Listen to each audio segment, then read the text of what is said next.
Iran बनाम America और Israel 70 साल का संघर्ष जिसने मध्य पूर्व को बदल दिया। Opening cinematic intro 10 minutes. रात का समय है। मध्य पूर्व का आसमान ऊपर से देखने पर शांत दिखाई देता है, लेकिन अगर हम इस क्षेत्र का इतिहास खोलें तो हमें शांति नहीं दिखाई देती। हमें दिखाई देते हैं युद्ध, क्रांतियां, सत्ता की लड़ाइयां और ऐसी दुश्मनी जो दशकों से चल रही है। आज दुनिया जिस तनाव को देख रही है वह अचानक नहीं बना। यह कहानी है राजनीतिक फैसलों, डर और शक्ति संतुलन की। और इस कहानी के 3 मुख्य किरदार हैं, ईरान, अमेरिका और इजराइल। लेकिन इस कहानी को समझने के लिए हमें लगभग 70 साल पीछे जाना होगा।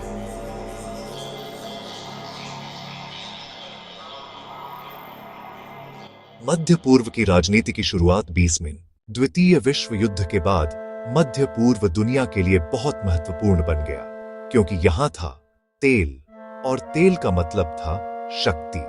अमेरिका और सोवियत यूनियन दोनों इस क्षेत्र में प्रभाव चाहते थे।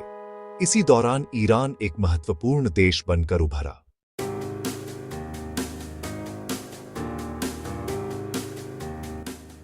शाह का दौर 20 मई 1950-1970 के दशक में ईरान पर शासन था शाह मोहम्मद रजा पहलवी का। शाह पश्चिमी देशों के सहयोगी थे।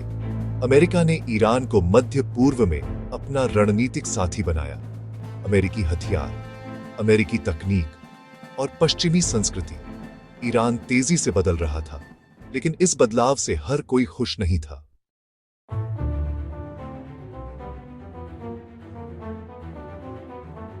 उन्नीस की इस्लामिक क्रांति 22 मई में 1969 में ईरान में एक बड़ी क्रांति हुई।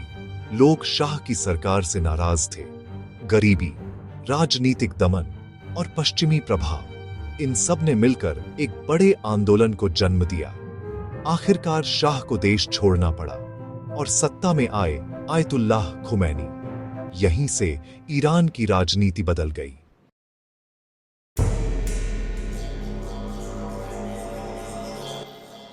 अमेरिका से टकराव 15 मई। नई सरकार ने अमेरिका को अपना मुख्य दुश्मन घोषित कर दिया और जल्द ही एक घटना हुई जिसने दोनों देशों के रिश्ते पूरी तरह खत्म कर दिए। अमेरिकी दूतावास संकट। 65 अमेरिकी नागरिक 444 दिनों तक बंधक रहे। इस घटना ने अमेरिका और ईरान की दुश्मनी को स्थायी बना दिया।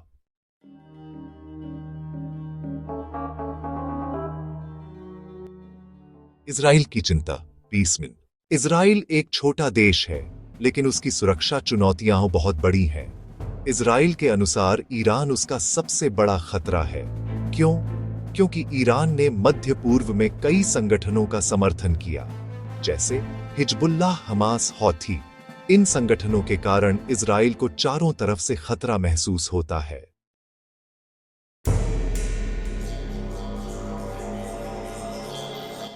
परमाणु कार्यक्रम का डर 20 मई। ईरान का परमाणु कार्यक्रम इस संघर्ष का सबसे बड़ा कारण है।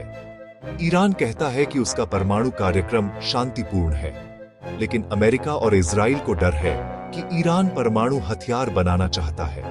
अगर ऐसा हुआ तो मध्य पूर्व का शक्ति संतुलन बदल जाएगा।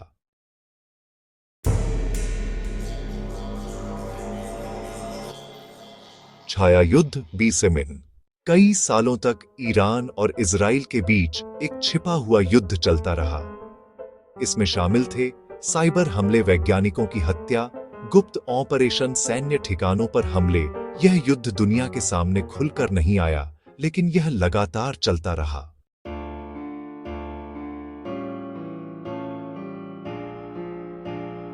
– 2015 का परमाणु समझौता 15 मई।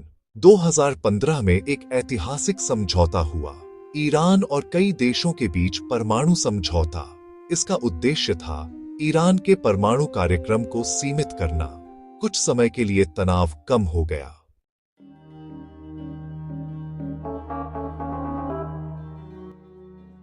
समझौता टूट गया 15 मई 2018 में। अमेरिका इस समझौते से बाहर निकल गया। इसके बाद तनाव फिर बढ़ गया। ईरान ने यूरेनियम संवर्धन बढ़ा दिया और मध्य पूर्व में तनाव फिर से बढ़ने लगा।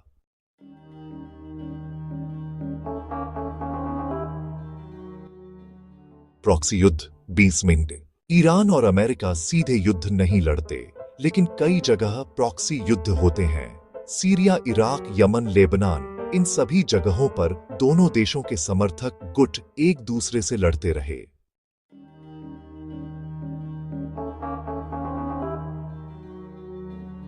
दो 2023 गाजा युद्ध 20 मई। 7 अक्टूबर 2023 मध्य पूर्व के इतिहास में एक महत्वपूर्ण दिन बन गया। हमास ने इजराइल पर बड़ा हमला किया। इसके बाद गाजा में युद्ध शुरू हो गया। इस युद्ध ने पूरे क्षेत्र में तनाव बढ़ा दिया।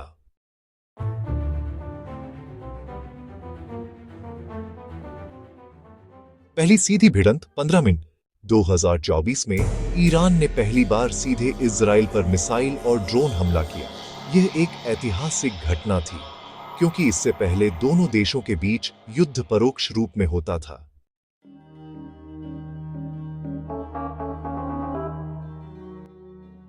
युद्ध का विस्तार 20 मिनट। इसके बाद स्थिति और जटिल हो गई। इजराइल के हमले, ईरान की प्रतिक्रिया, अमेरिका की सैन्य मौजूदगी, मध्य पूर्व में तनाव लगातार बढ़ता गया।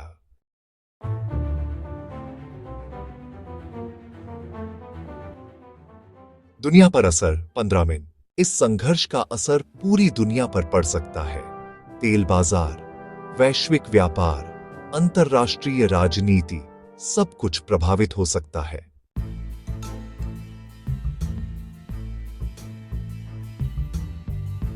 भविष्य की संभावनाएं 15 मिनट। भविष्य के 3 संभावित रास्ते हैं। 1, युद्ध और बढ़ सकता है। 2, कूटनीतिक समाधान निकल सकता है। 3, लंबे समय तक तनाव बना रह सकता है।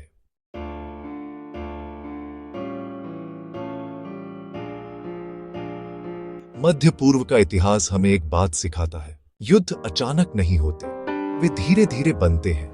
राजनीतिक फैसले, डर और शक्ति संतुलन, इन सब का मिश्रण एक दिन विस्फोट बन जाता है। ईरान, अमेरिका और इजराइल का संघर्ष सिर्फ 3 देशों की कहानी नहीं है, ये पूरी दुनिया की कहानी है। और शायद यही कारण है कि दुनिया आज भी इस सवाल का जवाब ढूंढ रही है, क्या यह संघर्ष खत्म होगा या इतिहास एक और बड़े युद्ध की ओर बढ़ रहा है।